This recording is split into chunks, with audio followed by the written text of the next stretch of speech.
Hi, Dr. Kripa Bajaj. Hi Mona. So, first of all, thank you for your precious time sparing for my Med Talk with Mona at Omega Hospitals, Gachipoli. So, నాకు తెలిసి మీరు you're one of the consultant medical oncologist of Omega Hospitals. Exactly. I'm a medical oncologist.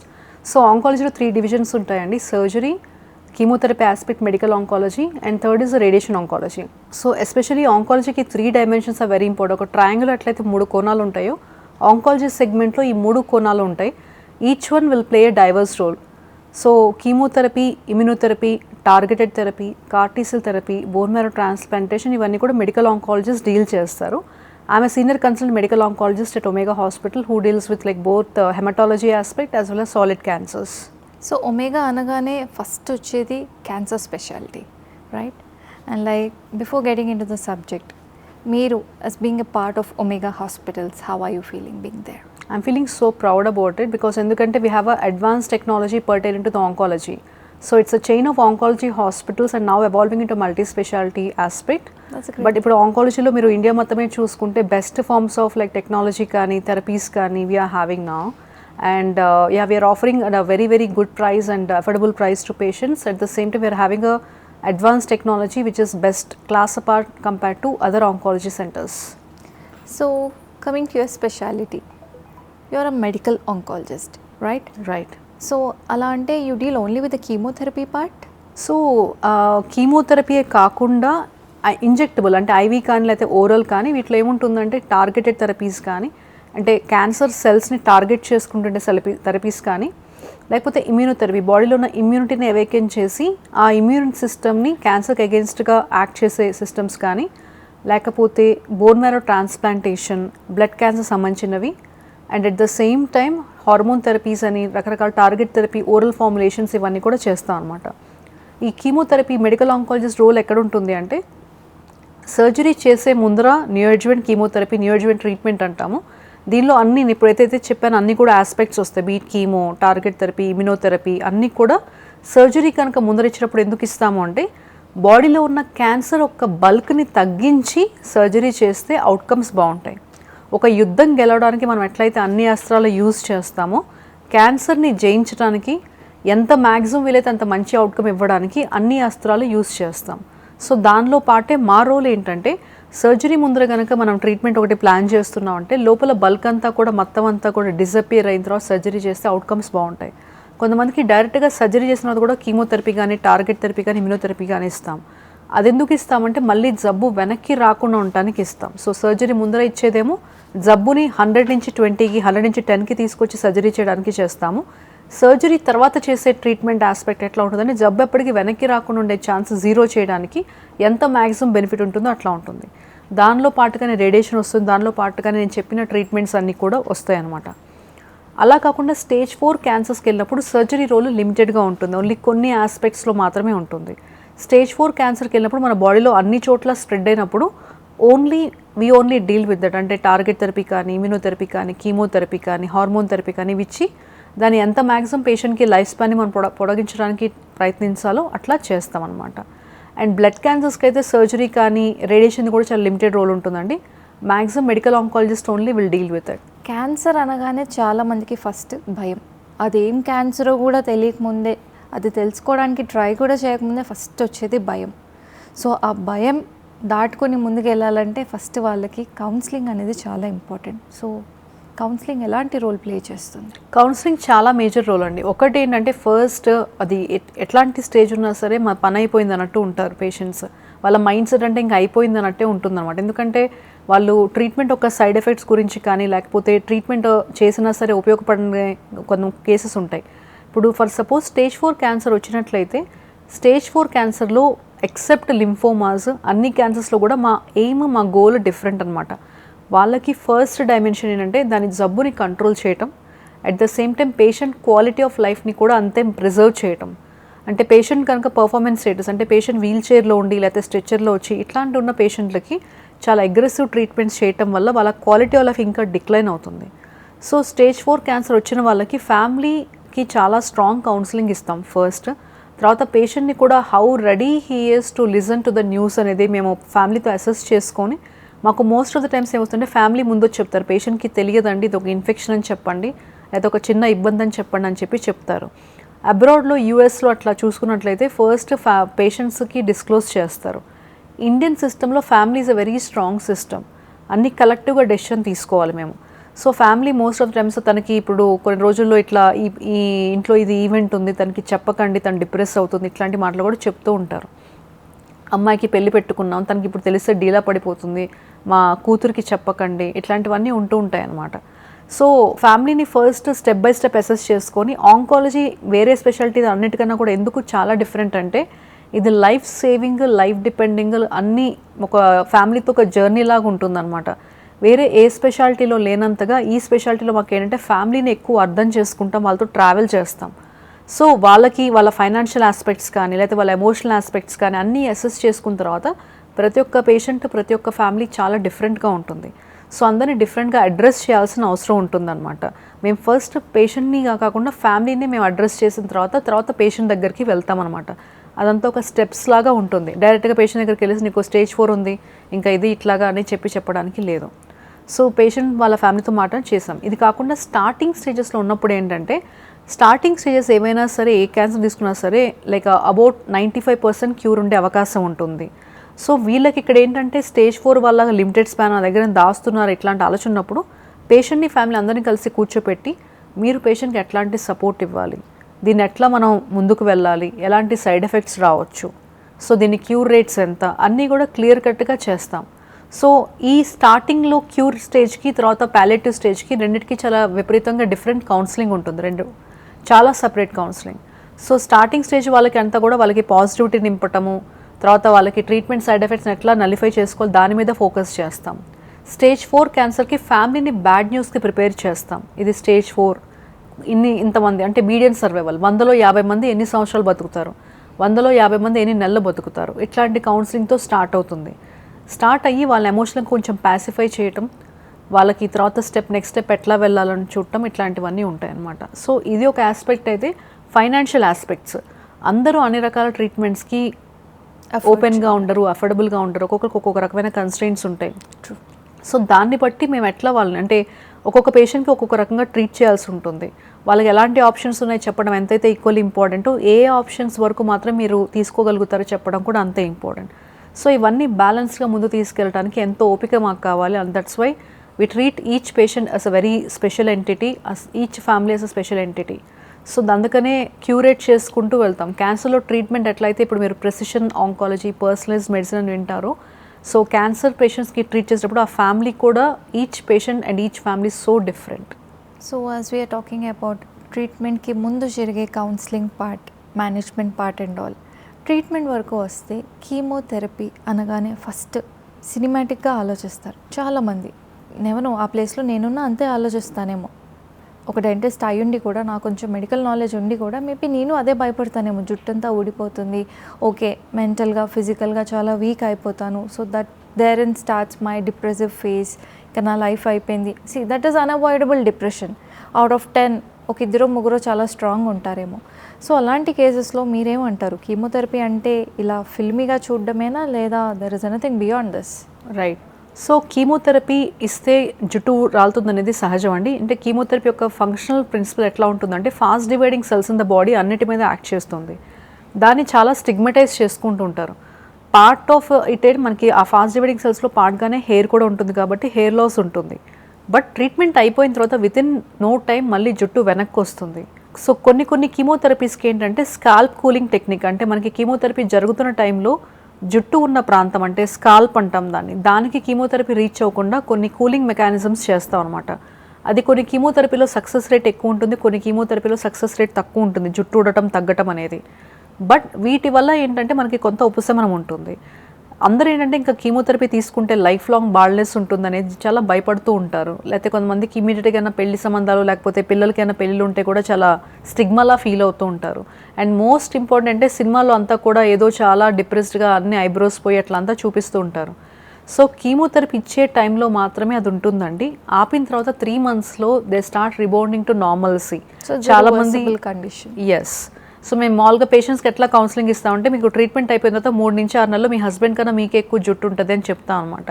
Men అంత పట్టించుకోరు, men are like fine, ఎందుకంటే సగం మందికి bald head ఉంటుంది and they are not really bothered about it.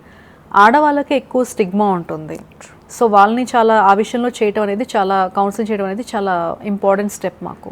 So anyways ఇంకా ఆడవాళ్ళ గురించి మాట్లాడడం స్టార్ట్ చేసాం కాబట్టి today I want to know more about breast cancers compare to the other cities like Bengaluru or any other city.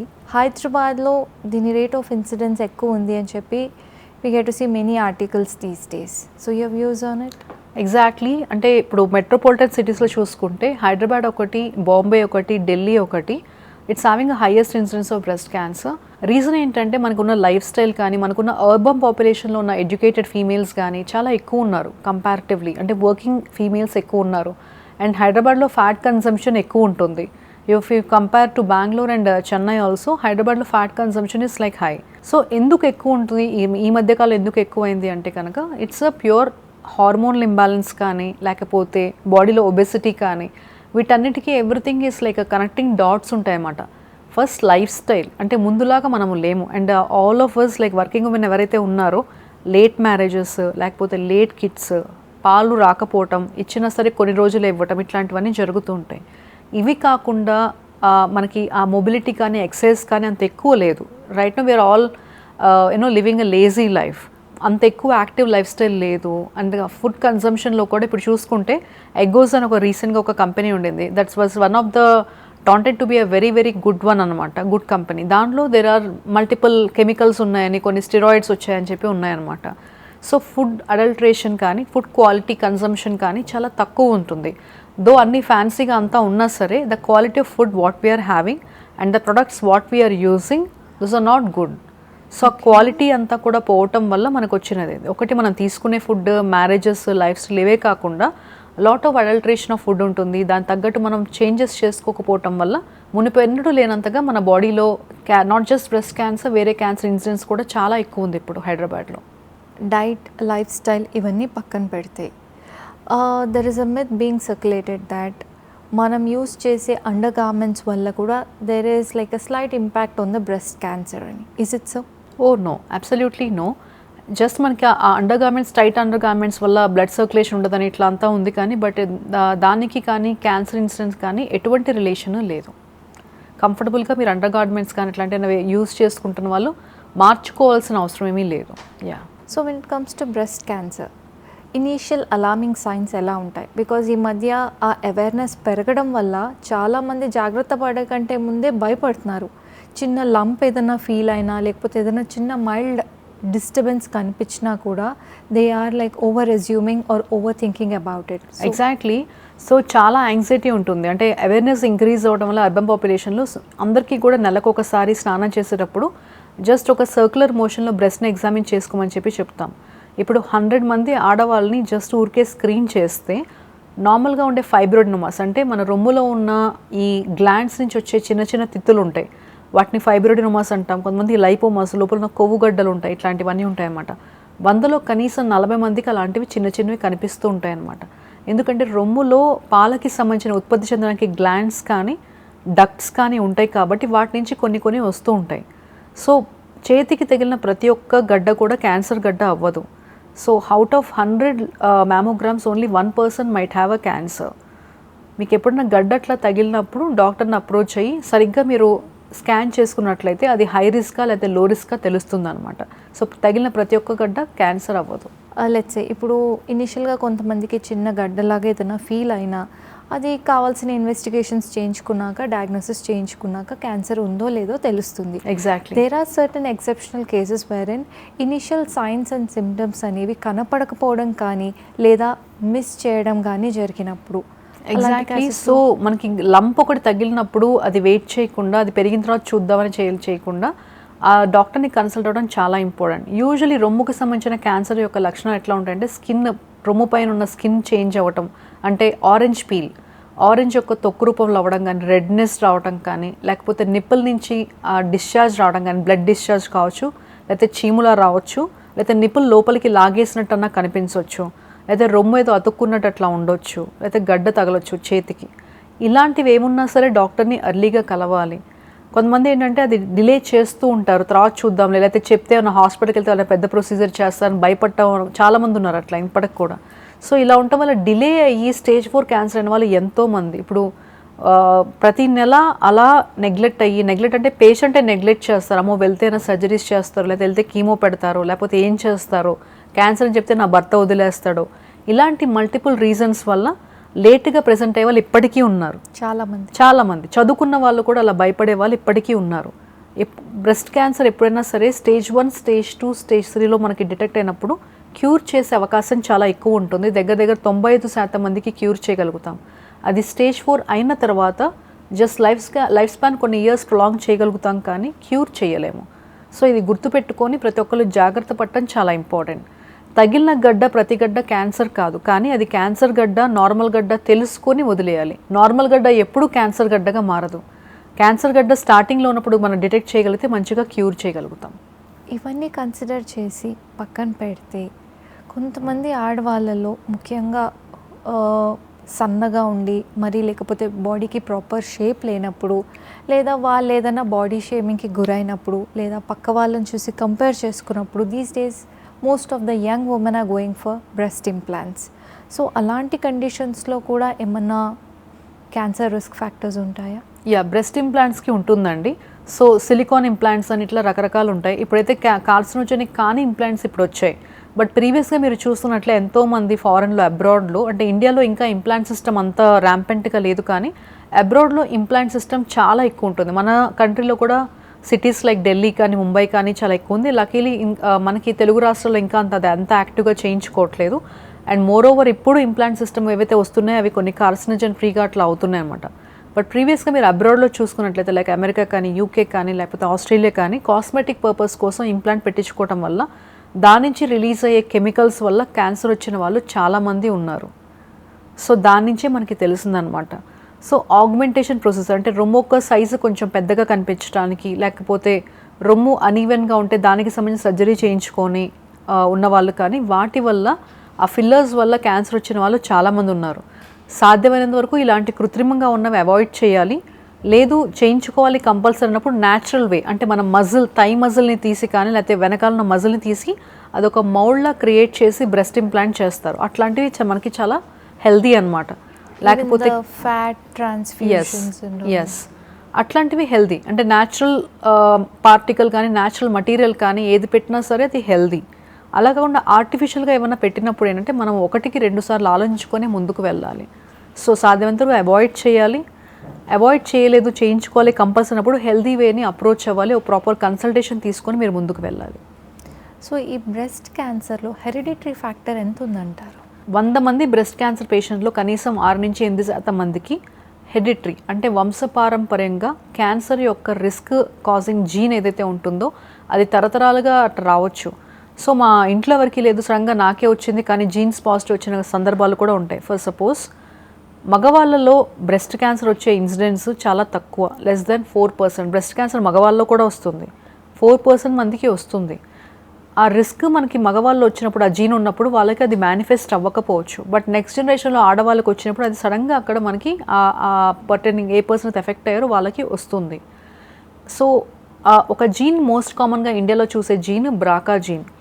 ఆ BRCA gene ఎవరికైతే carry చేస్తారో వాళ్ళకి రొమ్ముతో పాటు అండాశయాలకి సంబంధించిన క్యాన్సర్ వచ్చే అవకాశం, మగవాళ్ళకైతే ప్రాస్టేట్ క్యాన్సర్ కానీ, ప్యాంక్రియాస్ క్యాన్సర్ కానీ వచ్చే అవకాశం ఉంటుంది.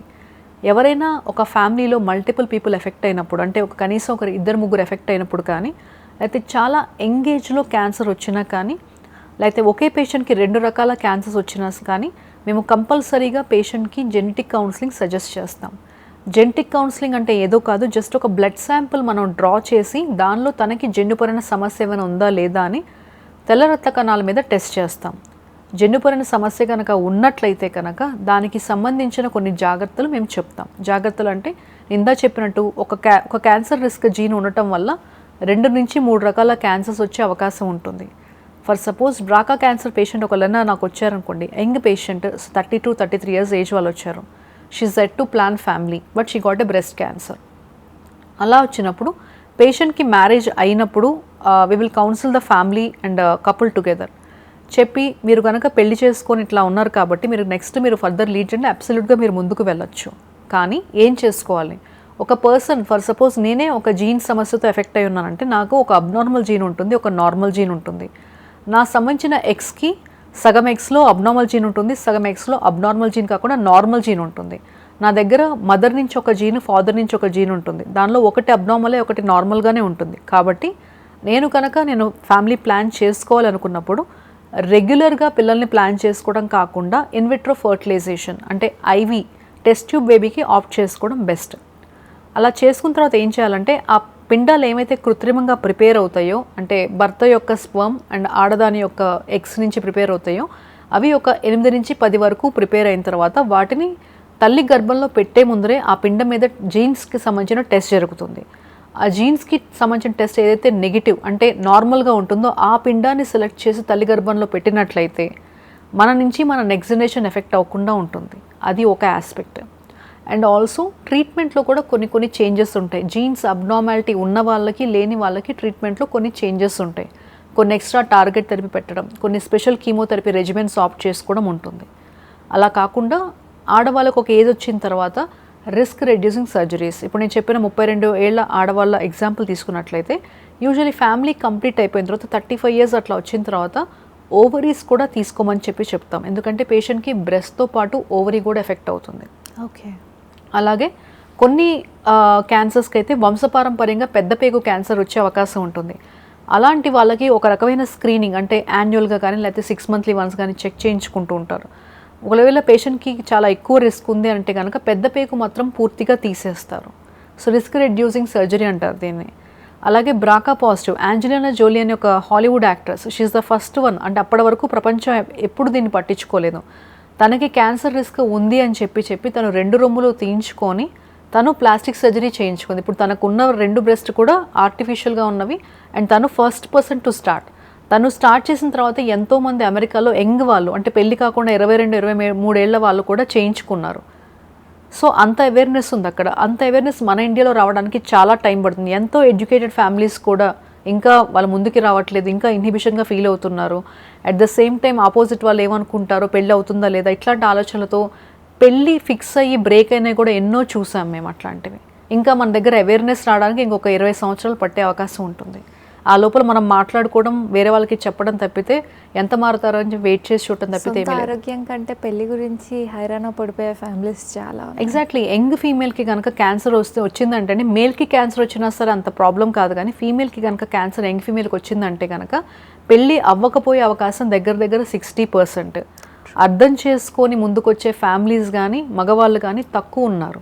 అది ఇప్పుడు మనం ఎంత మాట్లాడుకున్న ఇద్దరం ఆడవాళ్ళం కాబట్టి ఫెమినిస్ట్ అది ఇది అంటారు, కానీ అది ఎగ్జాక్ట్లీ ఇది జరుగుతున్న ఇండియన్ సినారియో ఇంతే ఉంది. ఎంత మాట్లాడినా సరే అది ఎప్పటికీ అంతే ఉంటుంది. ఇంకో 20-30 సంవత్సరాలు అవుతుంది. అదైతే నిజమే. ఎగ్జాక్ట్లీ. మార్చలేని నిజం అది. ఎగ్జాక్ట్లీ. ఎక్కడో అనుమత్యాలు కొంతమంది ఉంటారు ముందుకు వచ్చేవాళ్ళు. ఎగ్జాక్ట్లీ. అంత అర్థం చేసుకొని ముందుకు వచ్చే వాళ్ళు చాలా చాలా తక్కువ. ఎస్పెషల్లీ అరేంజ్ మ్యారేజ్లో అయితే 0 అని చెప్పాలి. ఎందుకంటే ఫ్యామిలీయే ఫస్ట్ ముందు డిస్కరేజ్ చేస్తారు. అండ్ మగవాళ్ళు అయితే చార్జీపీటీ చదువుకొని శుభ్రంగా వచ్చి అన్ని డౌట్స్, దీనికి ఎంత ఉంటుంది, నేను చేసుకోవచ్చా లేదా, వై టు టేక్ రిస్క్ అన్నట్టు ఉంటారనమాట.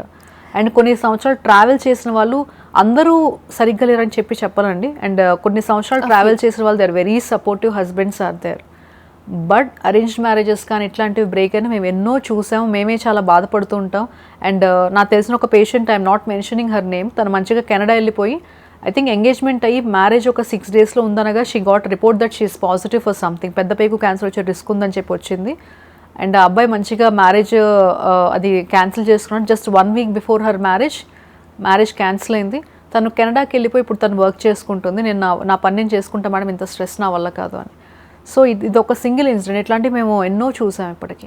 అంటే మీరు అన్నట్టుగా పోనీ అన్నీ అర్థం చేసుకొని ఒక అడుగు ముందుకేసి ఫ్యామిలీని కానీ అందరినీ కన్విన్స్ చేసి ఎవరైనా ముందుకొచ్చి పెళ్ళి చేసుకున్నా కూడా ఆ పెళ్ళి అయిన తర్వాత ఆ ఫ్యామిలీ కానీ ఆ మ్యారేజ్ కానీ ఎంత సక్సెస్ఫుల్గా జర్నీ ఉంటుందనేది అయితే గ్యారంటీ లేదు. బికాస్ ఎక్కడో చోట ఎవరో ఒక ఫ్యామిలీ మెంబర్ లేదా ఎవరో ఒక ఫ్రెండ్ దే స్టార్ట్ ప్రికింగ్. ఒక్క ప్రిక్ వల్ల డిస్టర్బ్ అయిన మెంటాలిటీస్ చాలా ఉంటాయి. ఎగ్జాక్ట్లీ. మ్యారేజ్ అయిన తర్వాత కూడా బయటపడిన తర్వాత వదిలేసిన వాళ్ళు ఉన్నారు. బట్ కాకపోతే సమ్ పీపుల్ అండి చాలా అడ్మైరబుల్గా ఉంటారు మెన్ అనేది. కొంతమంది చాలా జాగ్రత్తగా చూసుకుంటుంటారు, ఈవెన్ పిల్లల విషయంలో కూడా చాలా రెస్పాన్సిబుల్గా ఉంటారు. అండ్ పెళ్ళైన తర్వాత కూడా ఇష్యూస్ వచ్చిన వాళ్ళు మీరు అంటూ చాలామంది ఉన్నారు. బట్ కాకపోతే few people they are really outstanding అండి. ఇలాంటి వాళ్ళు కూడా ఉన్నారా అనిపించే అంత జాగ్రత్తగా ఉంటారు అండ్ అంత జాగ్రత్తగా చూసుకుంటారు. తను నాకు ఏదైనా అయినా పర్లేదు కానీ తను మాత్రం బాగుండాలన్న వాళ్ళు కూడా ఉన్నారు. Lucky women. Yes, exactly. So ఇప్పుడు స్క్రీనింగ్ విషయానికి వస్తే, సో ఎలాంటి సైన్స్ అండ్ సిమ్టమ్స్ లేవు. A healthy women has step into your clinic or hospital and she wants to get this a defective gene screened. So దానికి కావాల్సిన investigations ఎలా ఉంటాయి? ఇవి ఎవరైనా చేయించుకోవచ్చా, లేకపోతే దానికి ఏదైనా లిమిటేషన్స్ ఉంటాయా? లిమిటేషన్స్ ఏమీ లేవండి. సో ఇప్పుడు ఫ్యామిలీలో కనుక హిస్టరీ ఆఫ్ క్యాన్సర్ ఉండి వాళ్ళ మదర్కి ఉండే లేదా ఇట్లా ఉన్న వాళ్ళు వచ్చిన వాళ్ళు చాలామంది ఉన్నారు నాకు చేయించుకోవాలని. యూజువల్ ఏంటంటే మనకి 2 types ఆఫ్ స్క్రీనింగ్స్ ఉంటాయండి. రెగ్యులర్గా మనము మాట్లాడేది 40 years దాటిన తర్వాత యాన్యువల్లీ వన్స్ అనేది జస్ట్ హెల్త్ చెకప్లో పాట్ల మ్యామోగ్రామ్ చేస్తున్నాం. అది కాకుండా ఫ్యామిలీలో కనుక సిగ్నిఫికెంట్గా రిస్క్ ఉందంటే కనుక వాళ్ళని జెనెటిక్ కౌన్సిలర్కి అప్రోచ్ అయిన తర్వాత what we're suggesting is hereditary cancer panel. దానిలో కొన్ని సెట్ ఆఫ్ కామన్ జీన్స్ ఉంటాయన్నమాట. ఏవైతే అబ్నార్మల్గా ఉంటే వాటికి క్యాన్సర్ రిస్క్ ఎక్కువ వచ్చే అవకాశం ఉన్న జీన్స్ కొన్ని ఉంటాయి. అవి డిటెక్ట్ చేయడానికి బ్లడ్ శాంపుల్, ఒక పర్సన్ ఒక బ్లడ్ శాంపుల్ డ్రా చేసి దాని మీద ఆ జీన్స్, కామన్ జీన్స్ ఏమైతే అవి రన్ చేసి దానిలో కనుక అబ్నార్మాలిటీ ఉందంటే కనుక మేము ఇన్ఫామ్ చేస్తాం. ఇన్ఫామ్ చేసిన తర్వాత వాళ్ళని కొన్ని మెథడ్స్ ఫాలో అని చెప్తాము. కొంచెం ఫ్రీక్వెంట్గా వాళ్ళ ఎగ్జామినేషన్ చేయించుకోవడం కానీ, ఫ్రీక్వెంట్గా కొన్ని స్కాన్స్ కానీ, బ్లడ్ టెస్ట్ చేసుకోవడం కానీ చెప్తాం అనమాట. దీన్ని హై రిస్క్ ప్రోటోకాల్ అంటాం. ఇది ప్రతి ఒక్క పేషెంట్కి డిఫరెంట్గా ఉంటుంది. జీన్స్ అబ్నార్మాలిటీ బట్టి మేము టైలర్ చేస్తాం. So when it comes to this breast cancer, దీనికి ఏజ్ లిమిటేషన్స్ ఏమైనా ఉంటాయా? బ్రెస్ట్ క్యాన్సర్కి ఏజ్ లిమిటేషన్స్ ఇప్పుడైతే అసలు ఏమీ లేవండి. ఐ హ్యావ్ సీన్ 4 years పాపకు కూడా బ్రెస్ట్ క్యాన్సర్ వచ్చిన పాపను మేము చూసాము. సో ఇప్పుడు youngest of the young people కూడా ఎఫెక్ట్ అవుతున్నారు. బట్ మోస్ట్ కామన్గా మేము చూసే ఏజ్ గ్రూప్ ఏంటంటే అబోవ్ 40 years, 60 years తర్వాత ఒక రకమైన breast cancer, hormone positive breast cancer చూస్తాము. 40 to 50 ఆ ఏజ్లో అయితే కనుక we're seeing lot of HER2 positive కానీ ఇవన్నీ కూడా చూస్తున్నాం అనమాట. ఇప్పుడైతే ప్రెజెంట్ మేము చదువుకునే టైంలో breast cancer average incidence is like 55 to 65 అని చెప్పేవాళ్ళు. ఇప్పుడు మాత్రం it is like going towards 40sకి వచ్చేసింది అనమాట. Many young women like who are in 30s also getting detected. ఇది ఇంకా ముందుకి షిఫ్ట్ అయ్యే అవకాశం ఎక్కువ ఉంటుంది. Right no I think people who are in 40s and late 40s and 50s are having a lot of breast cancer incidents. So if I'm not wrong, considering ఆ parents age or grandparents age, menopause అనేది ఒక 45-50+ తర్వాత కనిపించే విషయం. ఇప్పుడు early 40sలోనే చాలామంది women they are being like subjected, I mean like they are being down with menopause, right? So ఈ మెనోపాజ్ ఇంపాక్ట్ ఉంటుందంటారా బ్రెస్ట్ క్యాన్సర్ పైన? ఎగ్జాక్ట్లీ అండి. మెనోపాజల్ ఫీమేల్స్కి ఎక్కువ ఉంటుంది బ్రెస్ట్ క్యాన్సర్. ఒకటి ఏజ్ అండి, ఇంకోటి మెనోపాజ్ వచ్చిన తర్వాత మీరు చూసుకున్నట్లయితే ఆడవాళ్ళందరూ కూడా కొంచెం ఊదొళ్ళు వచ్చేస్తుంది, అంటే ఫ్యాట్ డిపాజిషన్ వచ్చేస్తుంది, muscle loss, bone loss and fat deposition. అలా ఉన్నప్పుడు ఏంటంటే మనకి గ్రాడ్యువల్గా 40 దాటిన తర్వాత మన ఓవరీ నుంచి వచ్చే ఈస్ట్రోజన్ లెవెల్స్ తగ్గుతూ పోతూ ఉంటాయన్నమాట. మళ్ళీ మనకి ఫ్యాట్ వచ్చిన తర్వాత ఆడవాళ్ళకి మెనోపాజ్ అంటే పీరియడ్స్ పూర్తిగా ఆగిపోయిన తర్వాత ఫ్యాట్ నుంచే ఎక్కువ ఈస్ట్రోజన్ రిలీజ్ అవుతూ ఉంటుంది.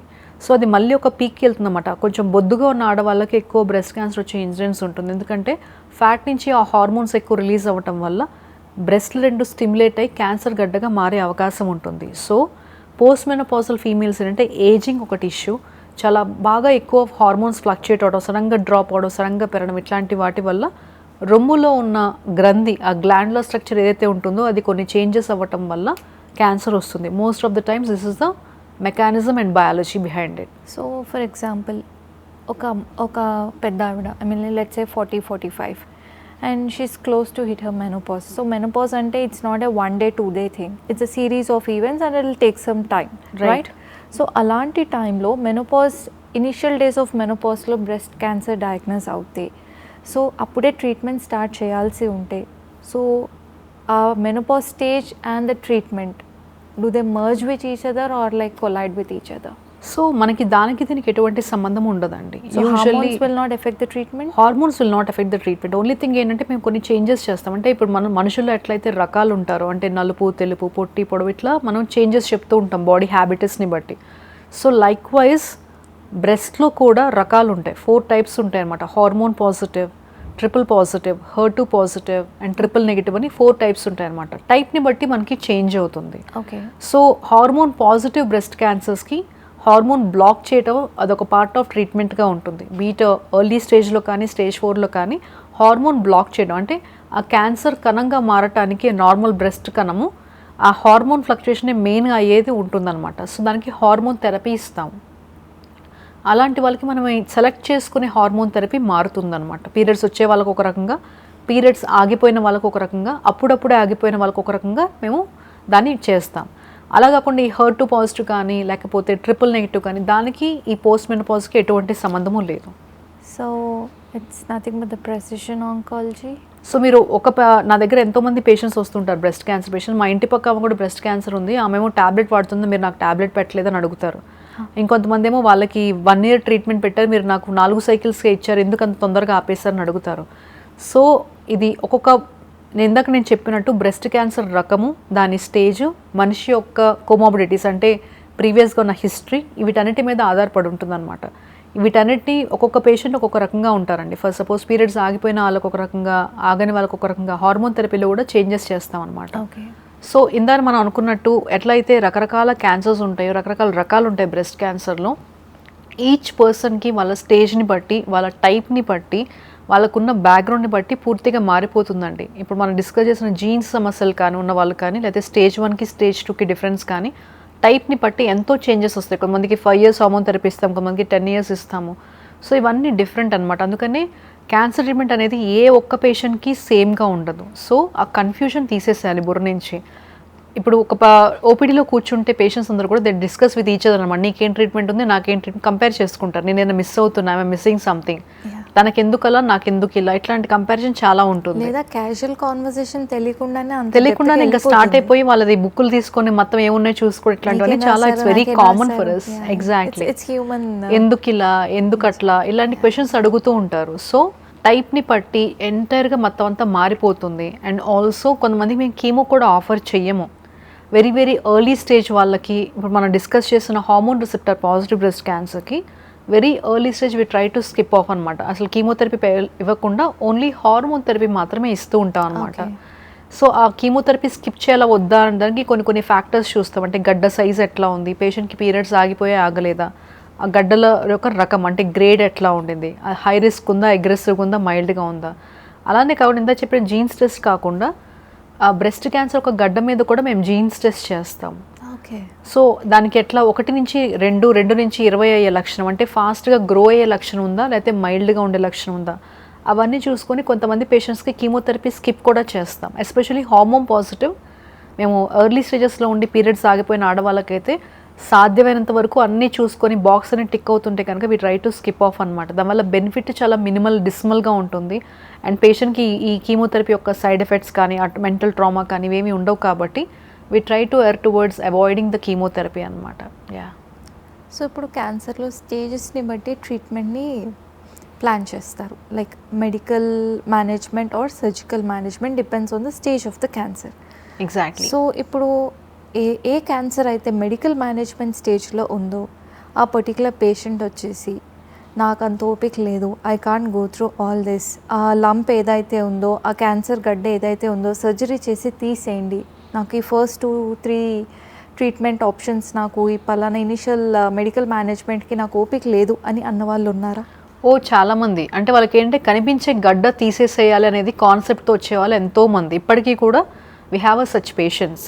సో పేషెంట్స్ గుర్తుపెట్టుకోవాల్సింది ఏంటి అంటే, మనకి కనిపించే స్కాన్లో కనిపించే గడ్డ వరకు తీసేసేయండి అని చెప్పి అంటుంటారు. ఎంతోమంది మగవాళ్ళు అట్లా వస్తూ ఉంటారు. ఆ కనిపించే గడ్డ కాకుండా ఆ గడ్డ నుంచి ఇప్పుడు బ్లడ్లో చిన్న చిన్న పార్టికల్స్లా రిలీజ్ అవుతూ ఉంటుందన్నమాట క్యాన్సర్ సెల్స్ అనేది. అవి బాడీలో బ్లడ్లో సర్క్యులేట్ అవుతూ ఉంటాయి. దానికి ఎక్కడైతే అనువుగా వీలుగా ఉందో అక్కడ మళ్ళీ కాలనైజ్ అవుతుంది. ఫర్ సపోజ్ మీకు రొమ్ము నుంచి ఇప్పుడు ఒక చోట నుంచి ఇంకో చోటకి వెళ్ళాలంటే ఎట్లయితే మనకి ట్రాఫిక్ సిగ్నల్స్ ఉంటాయో, అలాగే రొమ్ముకు సంబంధించిన గడ్డ ఒక చోట స్టార్ట్ అయ్యి ఇంకో చోటకి వెళ్ళే ప్రయాణంలో రకరకాల స్టాప్స్ ఉంటాయన్నమాట. ఇప్పుడు మీరు బ్రెస్ట్ క్యాన్సర్ వాళ్ళతో మాట్లాడితే చంకలో కూడా గడ్డ వస్తుంది, దాన్ని లింఫ్ నోడ్స్ అంటాం. బ్రెస్ట్ నుంచి ఫస్ట్ చంకలోకి వెళ్తుందన్నమాట. అక్కడ లింఫ్ నోడ్స్ అనేది చిన్న చిన్న తిత్తుల్లా ఉంటుంది. సో ఒక చోట నుంచి ఇంకో చోటకి వెళ్ళటం ఇట్లా అంతా జరుగుతూ ఉంటుంది. ఎక్కడైతే దానికి అనువుగా ఉందో, ఇప్పుడు స్టేజ్ 1 క్యాన్సర్లో ఉన్న వాళ్ళకి కూడా బ్లడ్లో సర్క్యులేట్ అవుతూ ఉంటుందన్నమాట క్యాన్సర్ కణం అనేది. సో ఎక్కడైతే అనువుగా ఉంటుందో అక్కడ వెంటనే అది కాలనైజ్ అయ్యి మళ్ళీ అక్కడ ఒక చోట గడ్డలా వచ్చేస్తుంది.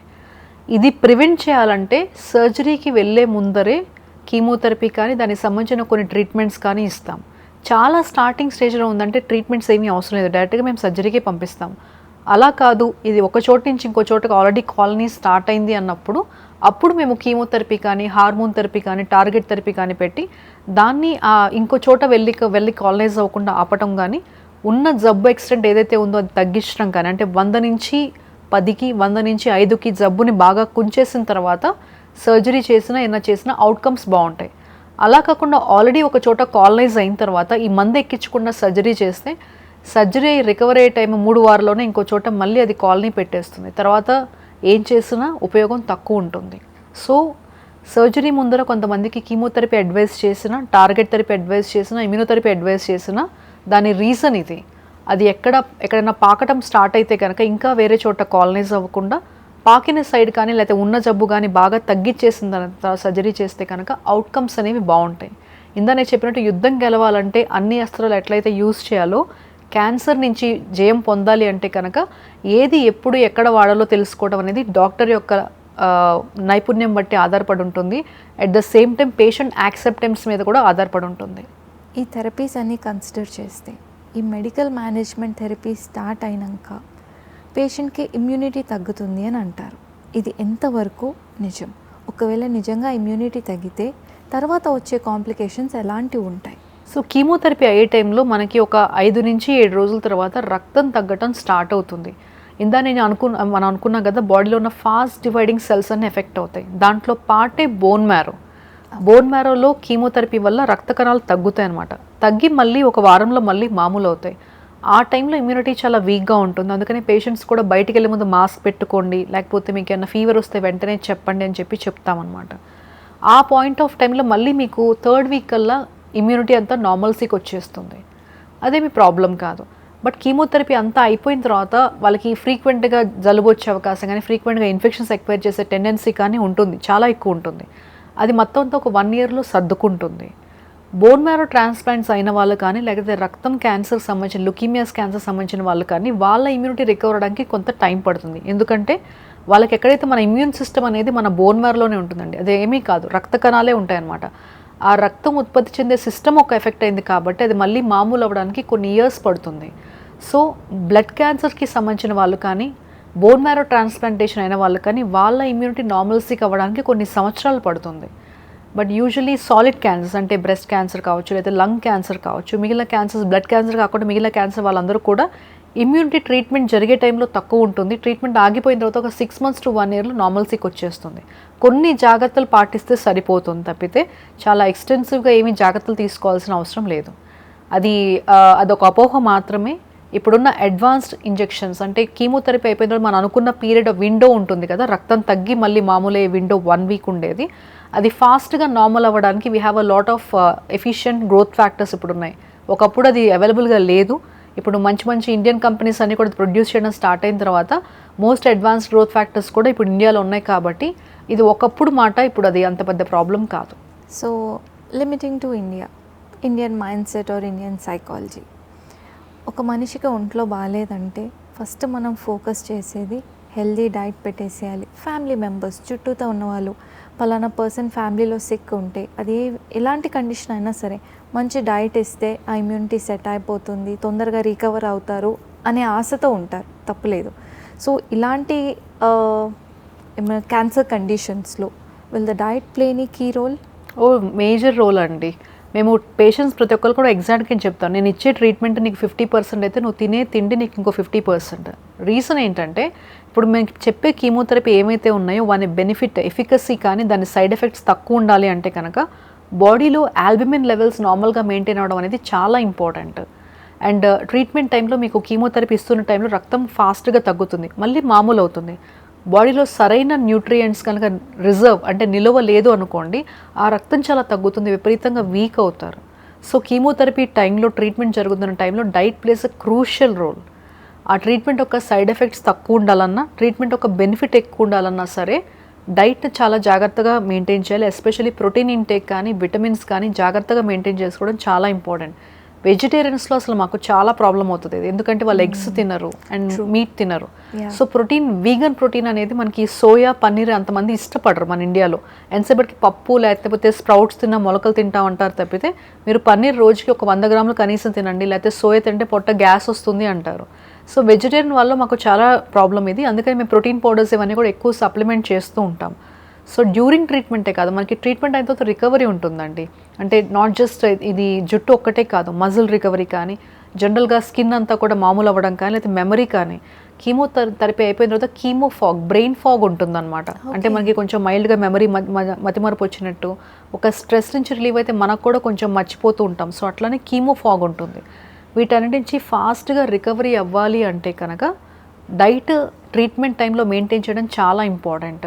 నేను ప్రతి ఒక్కరికి ఏం చెప్తానంటే, మనము ప్రెగ్నెంట్గా ఉన్నప్పుడు ఆడవాళ్ళము మన తినడానికి చాలా మోటివేటెడ్గా ఉంటుంది, ఎందుకంటే బిడ్డ బాగా హెల్తీగా పుట్టాలి అని. సో అలాగే ట్రీట్మెంట్ జరుగుతున్న టైంలో మీరు ఎంత జాగ్రత్త తీసుకుంటే మీరు తర్వాత అంత ఫాస్ట్గా రికవర్ అవుతారని చెప్తాము. ఆడవాళ్ళకి మెయిన్ మోటివేషన్ ఫ్యామిలీ అండి, సెల్ఫ్ ఏమీ ఉండదు వాళ్ళకి. కుటుంబం కోసం ఏమన్నా చేస్తారు కానీ మంది ఏముందిలే ఉంటే ఉంది అన్నట్టు ఉంటారు, లేదా పిల్లలు లేదా భర్త. ఎగ్జాక్ట్లీ. సో వాళ్ళని మోటివేట్ చేయడానికి మేము ప్రెగ్నెన్సీ ఒక ఎగ్జాంపుల్ చెప్తాం. అట్ ద సేమ్ టైం మీరు బాగుంటేనే మీ కుటుంబం బాగుంటుంది, కాబట్టి మీరు జాగ్రత్తగా ఉండాలంటే అప్పుడు వింటారనమాట. అండ్ వెజిటేరియన్ వాళ్ళు మాత్రం ఎగ్ తింటే చాలా మంచిది. ఆ ఒక బ్రీఫ్ పీరియడ్ అయినా సరే ఎగ్ కన్జ్యూమ్ చేయమని చెప్పి మేము చాలా రిక్వెస్ట్ చేస్తాం. కొంతమంది అస్సలు మాకు వామిటింగ్ అవుతుంది ఇట్లా అంతా చెప్తూ ఉంటారు. But egg is a wonderful protein అండి. 2 eggs per day తీసుకుంటే ఇంకా అసలు ఎక్కువ ఏమీ అవసరం లేదు. సో ఈ కంప్లీట్ బ్యాలెన్స్ డైట్ అనేది పక్కన పెడితే, ఆ డైట్లో కూడా ఇవి తినచ్చు ఇవి తినకూడదు అని పేషెంట్ని బేస్ చేసుకొని, క్యాన్సర్ని బేస్ చేసుకొని, లేదా ట్రీట్మెంట్ స్టేజ్ని బేస్ చేసుకొని ఏమన్నా రెస్ట్రిక్షన్స్ ఉంటాయా? డైటరీ రిస్ట్రిక్షన్స్ యాజ్ సచ్ ఏమీ క్యాన్సర్లో ఉండదండి. మేము మోస్ట్ ఇంపార్టెంట్ ఏం చెప్పేదంటే హైజీన్ ఫుడ్, శుభ్రంగా ఉన్న ఫుడ్ తీసుకోమని చెప్తాం. అదర్వైజ్ ఏముండదు. కాకపోతే బ్లడ్ క్యాన్సర్స్, లింఫోమాస్, లుకీమియాస్లో ఏంటంటే ఇనీషియల్ స్టేజెస్ ఆఫ్ ట్రీట్మెంట్ ఉన్నప్పుడు, జబ్బు బర్డెన్ చాలా ఎక్కువ ఉన్నప్పుడు బ్లడ్ క్యాన్సర్ కణాలు చాలా ఫాస్ట్గా చనిపోతాయి అన్నమాట. చనిపోయినప్పుడు ఆ కణంలో ఉన్న సాల్ట్స్ కానీ, దానిలో మినరల్స్ కానీ బయట రిలీజ్ అవ్వటం వల్ల బ్లడ్లో కొన్ని ఫ్లక్చుయేషన్స్ వస్తాయి. సో బ్లడ్ క్యాన్సర్ ఉన్న వాళ్ళకి మాత్రం మొదటి 2 వారాలు మాత్రం మేము ఈ కోకోనట్ వాటర్ కానీ, లేకపోతే జ్యూసెస్ కానీ, ఫ్రూట్స్ కానీ, మీట్ కానీ, లేకపోతే ఖర్జూర కానీ ఇవన్నీ అవాయిడ్ చేయమని చెప్తాం. ఎందుకంటే ఆ జబ్బు ట్రీట్మెంట్ స్టార్ట్ అయినప్పుడు వెంటనే మనకి జబ్బు తగ్గడం స్టార్ట్ అవుతుంది. ఆ టైంలో ఫాస్ట్గా కణాలు చనిపోతున్నప్పుడు ఇట్లా బాడీలో కొన్ని ఫ్లక్చుయేషన్స్ వస్తాయి, కాబట్టి ఈ రిస్ట్రిక్షన్స్ చెప్తాం. అదర్వైజ్ రెగ్యులర్ క్యాన్సర్ ట్రీట్మెంట్లో డైట్ రిస్ట్రిక్షన్స్ అంటూ ఏమీ లేవు. ఓన్లీ థింగ్ ఏంటంటే మటన్ కన్సంప్షన్ ఒకటి చెప్తాం. ఎందుకంటే కీమోథెరపీ అవుతున్నప్పుడు కొంతమందికి కాన్స్టిపేషన్, మోషన్ గట్టిగా అయ్యి మలబద్ధకం వచ్చే అవకాశం ఉంటుంది, కొంతమందికి లూజ్ మోషన్స్ వచ్చే అవకాశం ఉంటుంది. మటన్ అంత ఈజీగా డైజెస్ట్ అవ్వదు. సో మటన్ని మాత్రం అవాయిడ్ చేయమని చెప్తాం. రెగ్యులర్ అన్నీ తీసుకోండి, కొంత క్వాంటిటీ పర్లేదు, కానీ ఎక్కువ రోజు తీసుకుంటూ ఉంటే బవల్ హ్యాబిట్స్ అంటే ఈ మోషన్ ఇవన్నీ కొన్ని ఇష్యూస్ అవుతాయి కాబట్టి చెప్తాం. అంతేకాని అదర్వైజ్ శుభ్రంగా హైజీనిక్గా ఉన్న ఫుడ్ తీసుకుంటే we're more than happy. So diet పక్కన పెట్టి లైఫ్ స్టైల్కి వస్తే, లెట్స్ సే క్యాన్సర్ డయాగ్నోస్ అవ్వకముందు అకేషనల్గా, I don't want to limit to a gender, because even women smoke, even women booze, అబ్బాయిలు అమ్మాయిలు ఇద్దరు చేస్తున్నారు ఈ మధ్య. సో ఈ స్మోకింగ్ కానీ, ఆల్కహాల్ కానీ క్యాన్సర్ డయాగ్నోస్ అవ్వకముందు ఉన్న అలవాట్లు, డయాగ్నోస్ అయిన తర్వాత సడన్గా మానేస్తే either they might have withdrawal symptoms, లేదా ఆ కోపింగ్ ఎలా ఉంటుంది? ఇది చాలా మంచి ప్రశ్న అండి. మా దగ్గర ఎంతోమంది ఆ స్మోకింగ్, ఆల్కహాల్ కంట్రోల్ చేసుకోలేక, ఈరోజు కూడా ఒక బ్లడ్ క్యాన్సర్ పేషెంట్ వచ్చి, మేడం నేను కొంచెం ఒక 90 ml తాగుతాను పర్లేదు అని అడుగుతున్నారు. ట్రీట్మెంట్ అవుతున్న సమయంలో అస్సలు చేయకూడదు అంటే కూడా హీ కాంట్ కంట్రోల్, నా వల్ల అవ్వట్లేదు, నిద్ర పట్టట్లేదు అంటారు అనమాట. సో అందుకని ప్రతి ఒక్కరికి ఏం చేస్తామంటే వాళ్ళ ఎక్స్టెంట్ ఆఫ్ ఎడిక్షన్, అంటే ఎంత ఎడిక్షన్ వాళ్ళకి మేము అసెస్ చేస్తాం బేస్ లైన్లో. కంట్రోల్ చేసుకునే విధంగా, అంటే అకేషనల్గా అప్పుడప్పుడు తీసుకుంటున్న వాళ్ళకి పెద్ద ప్రాబ్లం కాదు, వాళ్ళు కంట్రోల్ చేసుకోగలుగుతారు. అలా కాకుండా రోజు తీసుకునే వాళ్ళకి మాత్రం కంట్రోల్ అవ్వదు. అలాంటి వాళ్ళకైతే డీ అడిక్షన్ మెజర్స్ ఉంటాయన్నమాట. ఆల్కహాల్ రెగ్యులర్గా తీసుకునే వాళ్ళకైతే కొన్ని ట్యాబ్లెట్లు ఇస్తాము. అలా కాకుండా స్మోకింగ్ వాళ్ళకైతే నికోటిన్ ప్యాచెస్, గమ్స్ ఉంటాయన్నమాట. అవి మనకి చర్మానికి జస్ట్ అతికిస్తే చాలు, వాళ్ళకి బాడీలో స్మోకింగ్ తీసుకుంటే ఎట్లయితే హై వస్తుందో దానివల్ల కూడా అంతే హై వస్తుంది, కాబట్టి పెద్ద ప్రాబ్లం కాదు. మాకైతే స్మోకింగ్ కన్నా ఆల్కహాల్ కంట్రోల్ చేయడమే చాలా టఫ్ అవుతుంది. స్మోకింగ్ కన్నా ఆల్కహాల్ ఏంటంటే వాళ్ళు కంటిన్యూస్గా అది మత్తుగా అట్లా ఉంటుంది, తర్వాత ఆపడం, తర్వాత కూడా చేతులు అంతా వణకడం అట్లా ఉంటుంది. స్మోకింగ్ ఆపితే వణుకుడు అంత ఎక్కువ చూడడం, కానీ ఆల్కహాల్ ఆపితే మాత్రం మనిషి చాలా పిచ్చిగా అయిపోవటం, బాగా వణికిపోవటం. Exactly, alcohol withdrawal, exactly alcohol withdrawal మాత్రం మాకు చాలా ప్రాబ్లం. ఈవెన్ దో మేము ట్యాబ్లెట్లు ఇచ్చినా ఏం చేసినా సరే వీఆర్ అనేబుల్ టు, అదొక ఆస్పెక్ట్ మాత్రం చాలా డిఫికల్ట్. ట్యాబ్లెట్ నేను చెప్పిన ట్యాబ్లెట్లు ఏంటంటే తీసుకుంటే వాళ్ళు ఆల్కహాల్ ఒక పొరపాటును కన్జ్యూమ్ చేస్తే వాళ్ళకి అంత చెమటలు రావడం, హారిఫిక్ ఎక్స్పీరియన్స్ వస్తుందన్నమాట. కీమోథెరపీ తర్వాత కొన్ని రకరకాల సైడ్ ఎఫెక్ట్స్ ఉంటాయి కాబట్టి వాళ్ళు ఇవి తీసుకొని ఇంకా ఇబ్బంది పడటం అట్లా అంతా జరిగి కొన్ని ఇన్సిడెంట్స్ అయ్యాయి. So controlling alcohol is very difficult. Family extremely motivated ఉండాలి, పేషెంట్ కూడా ఎక్స్ట్రీమ్లీ మోటివేటెడ్ ఉండాలి. అండ్ మేము ఇచ్చే మెజర్స్ గ్రేట్గా వర్క్ చేయవన్నమాట. ఎందుకంటే ఆ టాబ్లెట్ తీసుకోకుండా మందు తాగడం అనేది చాలా ఈజీ. ముఖ్యంగా పేషెంట్ ఆనెస్ట్ ఉండాలి. Exactly. So most of the patients అంటే టాబ్లెట్ అవాయిడ్ చేసేసి మందు తాగి పడుకునే వాళ్ళు చాలామంది చూసాం అనమాట. ఇప్పటికీ కూడా స్టిల్ ఆ ఒక్కరోజే మేడం నాకు ఇది ఇంక్రిమెంట్ వచ్చిందనో సంథింగ్ ఏదో చెప్తూ ఉంటారు వాళ్ళు రీజన్స్. స్మోకింగ్ ఏంటంటే ఆ ప్యాచ్ పెట్టేస్తే ఏంటంటే వాళ్ళకి అంత లాగదనమాట, అంత తీసుకోవాలి అంత మోటివేషన్ ఉండదు. సో ఆల్కహాల్ మాత్రం ఎప్పుడూ ఛాలెంజే. I think not just cancer, across the specialities, heart కానీ గట్ కానీ ఏ డాక్టర్ అయినా సరే ఆల్కహాల్ కన్సంప్షన్ కంట్రోల్ చేయడం అనేది చాలా పెద్ద టాస్క్, చాలా challenging task. So I mean, like, it's a great conversation. Same Like, here. So happy with the conversation. So overall ga, as a medical oncologist, viewers ki meer iche wise advice. So wise advice అంటే first prevention గురించే focus చేసుకోవాలి. వచ్చిన తర్వాత చేసేది అంతా కూడా మేము guide చేస్తాం, బట్ రాకుండా ఏం చేసుకోవాలి దాని మీద మీరు ఫోకస్ చేసుకోవాలి. అండ్ ఎర్లీగా డిటెక్ట్ చేసుకోవటం మీద మీరు ఫోకస్ చేసుకోవాలి. రాకుండా అంటే most important life style modification. ఇప్పుడున్న స్ట్రెస్ లెవెల్ కానీ ఇవన్నీ కానీ కంట్రోల్ చేసుకోవడం మన చేతుల్లో ఉంటుంది. స్ట్రెస్ అనేది తీసుకోవాలా వద్దా అనేది కూడా మన చేతుల్లోనే ఉంటుంది. సో ప్రతి ఒక్క దాన్ని టాస్క్ని బ్రేక్ చేసుకొని నీట్గా ఎగ్జిక్యూట్ చేసుకుంటే స్ట్రెస్ ఉండదు. ఫినాన్షియల్ ప్లానింగ్ ఉండాలి, at the same time life style maintain చేసుకోవడం, బీట్ ఫుడ్ కన్సంప్షన్, లేబుల్ చదవటం చాలా ఇంపార్టెంట్. మీరు ఏదైనా లోపల తీసుకునే జస్ట్ బ్రెయిన్కి వెళ్ళేదే కాదండి, మీరు తీసుకునే ఫుడ్ వల్ల, మీరు అప్లై చేసే ప్రొడక్ట్స్ వల్లే మీకు అన్ని ఇష్యూస్ అన్నీ వస్తున్నాయి. కాబట్టి read the label of the product what you're using. అది స్కిన్ కేర్ అవ్వచ్చు, హెయిర్ కేర్ అవ్వచ్చు, ఫుడ్ కావచ్చు. వాట్ ఈస్ ద క్వాలిటీ, మీరు ఏం తీసుకుంటున్నారు. లో క్వాలిటీ తీసుకోపోయినా మంచిదే కానీ తీసుకుంటే మంచిది కాదు. అది ఎంత టేస్టీగా ఉన్నా ఎంత బాగున్నా మీరు వేసుకుంటే అది మంచిది కాదు. సో అదొకటి మీరు చూసుకోవాలి. రెగ్యులర్గా మీరు ఫ్రూట్స్ కానీ వెజిటేబుల్స్ తీసుకోవడం అనేది అలవాటు చేసుకోవడం చాలా ఇంపార్టెంట్. ప్రతి ఒక్కటి మితంగా తీసుకోవడం అనేది చూసుకోండి. అండ్ రోజు 30 to 45 minutes ఎక్సర్సైజ్కి కేటాయించుకోవడం, బరువుని మనము కంట్రోల్లో పెట్టుకోవడం చాలా ఇంపార్టెంట్. ఇవి పాటించినట్లయితే కనుక క్యాన్సర్ని మీరు 40 to 50% ప్రివెంట్ చేయొచ్చు.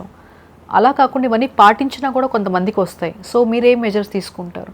రెగ్యులర్గా స్క్రీనింగ్ ప్రోటోకాల్స్ ఏవైతే చెప్తారో అవి మీరు ఫాలో అవ్వాలి. 40 years దాటిన తర్వాత ఆడవాళ్ళు ఏం జాగ్రత్తలు పడాలి, 40 years దాటిన మగవాళ్ళు ఏం జాగ్రత్తలు పడాలి. జస్ట్ యాన్యువల్ చెకప్ మంత్లో ఒక రోజు మీరు మీకోసం పెట్టుకోండి. ఆడవాళ్ళు కంపల్సరీ పెట్టుకోవాలి. ఎందుకంటే మగవాళ్ళన్నా ఆలోచిస్తారు కానీ ఆడవాళ్ళు వినరు. అండ్ మగవాళ్ళు అంటే వర్క్ బిజీలో పడి వాళ్ళు దాన్ని స్కిప్ చేస్తారు. మంత్లో ఒక రోజు నా బాడీలో ఏం చేంజెస్ వచ్చాయి, నా బాడీలో ఏమన్నా ప్రాబ్లం వచ్చిందా అంటే గ్యాస్ అని ఎగ్జాంపుల్ చెప్తారు. రీసెంట్గా ఒక పాడ్కాస్ట్ నేను చేసినప్పుడు నన్ను ఎవరైతే షూట్ చేస్తారో కెమెరా పర్సన్, ఆ రోజు నేను స్టమక్ క్యాన్సర్ గురించి మాట్లాడుతున్నప్పుడు నాకు గ్యాస్ ప్రాబ్లం ఉంది మేడం, మీరు ఇందా నుంచి మీరు ప్యాంటాప్ గురించి చెప్తున్నారా, తీసుకొని వదిలేస్తారని. నేను 1 month నుంచి సఫర్ అవుతున్నాను, మధ్యలో ఇట్లా నొప్పి వచ్చేస్తూ ఉంది, చెమట్లు వస్తున్నాయని. మీకు ఇది క్యాన్సర్ కాదండి, మీకు హార్ట్ ప్రాబ్లం ఉన్నట్టుంది, అర్జెంట్గా డాక్టర్ దగ్గరికి వెళ్ళాలని చెప్పి నేను చెప్పాను. రేపు వెళ్తాను మేడం అని చెప్పారు. నెక్స్ట్ రోజు morning he was not there, he was dead, చనిపోయాడు పేషెంట్. సో జస్ట్ మీకు ఏదైనా కొత్తగా ఏమైనా కంప్లైంట్లు వచ్చినా, క్యాన్సర్ పరంగా ఒక్కటే కాదు, మీకు ఏదైనా కంప్లైంట్ కొత్తగా వచ్చినా లేకపోతే కంటిన్యూస్గా ఉన్నా సరే డాక్టర్ హెల్ప్ తీసుకోవడం అనేది చాలా చాలా ఇంపార్టెంట్. అది గోడుతూ పోయేదాన్ని గొడ్డల దాకా తెచ్చుకోకూడదు. మనం బాగుంటేనే మన కుటుంబం బాగుంటుంది. కాబట్టి ప్రతి ఒక్క చిన్నది పికప్ చేసుకొని ఆలోచించుకోవాలి. బిజీ అందరికీ ఉంటుంది, మనం ఏం పని చేసినా ఏం చేసినా సరే ఎట్ ద ఎండ్ బతకడం కోసం, మన ఫ్యామిలీని బతికించడం కోసమే. కాబట్టి మీకోసం నెలకి ఒక రోజు మీరు స్పెండ్ చేసుకోవడం చాలా important. At the same time మీకు ఏదైనా కొత్త కంప్లైంట్ కానీ లేకపోతే తీవ్రమైన కంప్లైంట్ కానీ కంటిన్యూస్ కంప్లైంట్స్ కానీ ఈ 3 ఉన్నట్లయితే డాక్టర్ హెల్ప్ తీసుకొని కరెక్ట్ చేసుకోవడం చాలా ఇంపార్టెంట్. సో లైఫ్ స్టైల్, మీకు ఏం చేంజెస్ ఉన్నాయి, ఈ రెండింటి మీద మీరు ఫోకస్ చేసుకున్నట్లయితే క్యాన్సరే కాదు, ఇప్పుడు వచ్చే గుండె జబ్బులు కానీ లేకపోతే కిడ్నీ జబ్బులు కానీ అన్నీ అవాయిడ్ చేసే అవకాశం ఉంటుంది.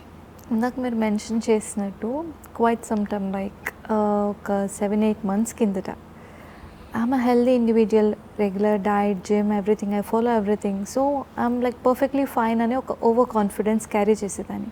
బట్ తర్వాత suddenly one day I started throwing a blood right, I woke up out of my bed. So ఇంకా నా ఫ్యూజ్లు ఎగిరిపోయినాయి అసలు. I'm like absolutely healthy. నేను ఎందుకు why am I throwing a blood, just the blood. And it continued for 2 days, 3 days, and then I had no other choice rather than going for the needful investigations and all. Then it was ruled out that it was just a mucosal break throughout my esophagus.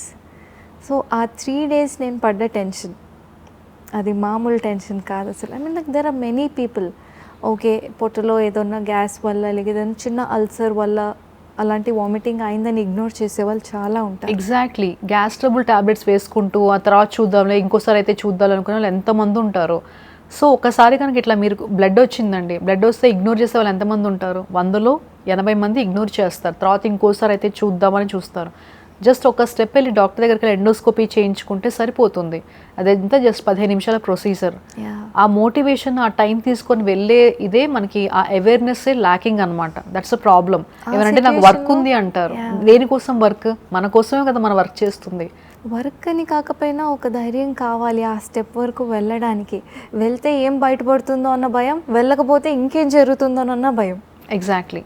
But maybe I strongly believe that అలాంటి సిచ్యువేషన్లో friends are family ఆ support, ఆ motivation, ఆ push అనేది చాలా important. Very very important. అందుకే కదా friends family అనేది ఎప్పుడు మనకి చాలా హెల్దీ ఎన్విరాన్మెంట్ క్రియేట్ చేస్తారు. అండ్ ప్రతి ఒక్కటి షేర్ చేసుకోవడం కూడా చాలా important. It was a great conversation. Thank you so much. It's mutual, Mona Garu. It's very pleasant to talk to you. Yeah. All right. So thank you so much. Cancer అనేది చాలా చిన్న subject కాదు. నాకు తెలిసి మేము మాట్లాడిన దానికంటే కూడా మీకు ఇంకా చాలా డౌట్స్ ఉండి ఉంటాయి. సో మీకు ఎలాంటి డౌట్స్ ఉన్నా కమెంట్స్లో మెన్షన్ చేయండి. Will come back with another episode addressing all your queries. Thank you so much. Thank you doctor. Thank you so much, Mona Garu.